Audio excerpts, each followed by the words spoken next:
Okay, so I wanted to give a couple quick thoughts on Super Bowl.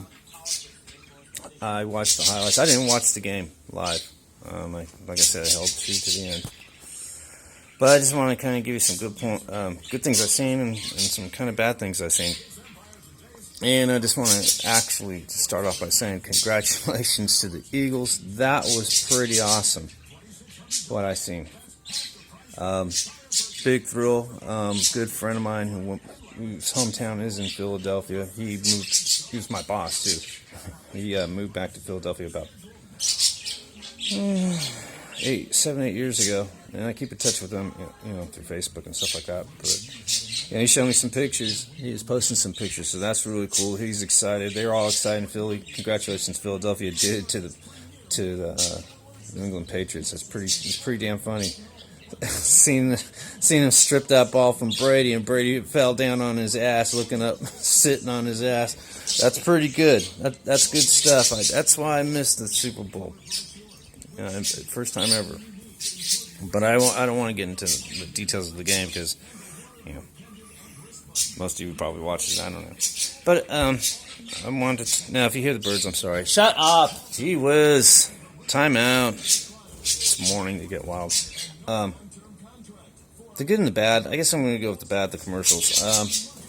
And the reason being is a lot of the commercials that I had seen that they were pretty much highlighted were just all about social justice warrior type of issues. Just more political and social. And, that kind of tripped me out because here,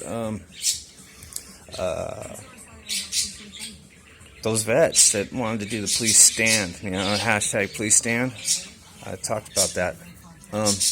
Their money was just as good. They had the same amount of money for a 30-second spot, and the NFL turned them down.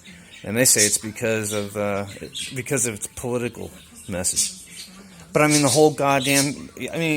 whole thing I've seen from the NFL has been nothing more than political. Ever since Trump called them all son of a bitches, and trust me, he only said because he has a bigger soapbox than Joe Schmo like me. So we only just agreed with him.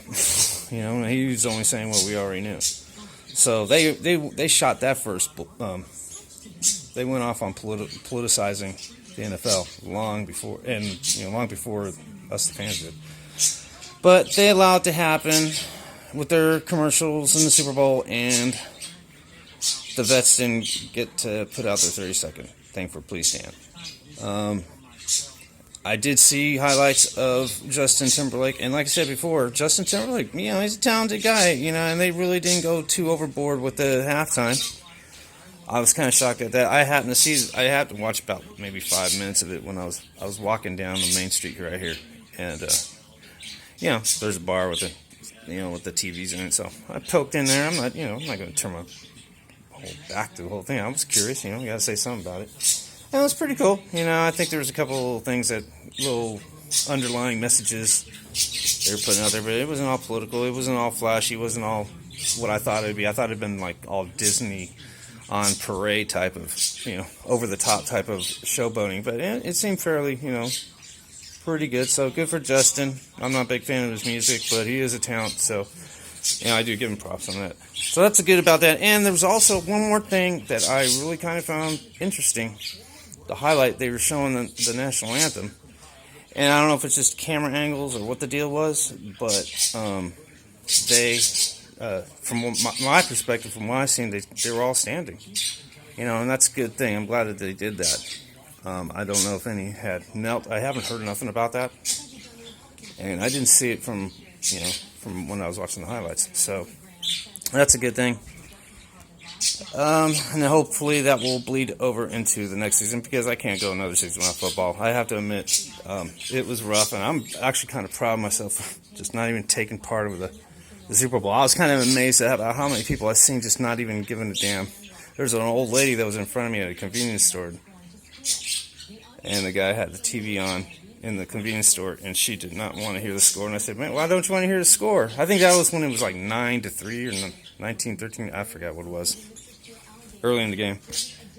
And she goes, oh, they just don't like America. That's the old lady said that. So I thought that was kind of funny. I said, well, I didn't want to go there. I was trying to forget about the Super Bowl and not talk about it. But anyhow, that's my take on it. I'm just glad the highlights were pretty good on how Philadelphia held out on Brady like that. That defense did a number on him. Good for them. All right, guys. Yeah, let's just hope it goes on until next season. The standing of the anthem. You know, I think players love their country. I think a lot of them are bandwagoning because the original players were doing it. So they just, when Trump called them out, I think that's kind of got them all bent out of shape. But I think they're coming to realize they love the country, and let's just hope it just continues in that direction for next season. Because like I said, I gotta see the Raiders before they turn into something else in Las Vegas. So I want to go to some of those games, get back into the swing of things. Oakland forever, that's how I go. All right, guys, thank you for taking a moment to watch my videos, and I hope you guys made it home without getting a DUI after the game. All right, peace out.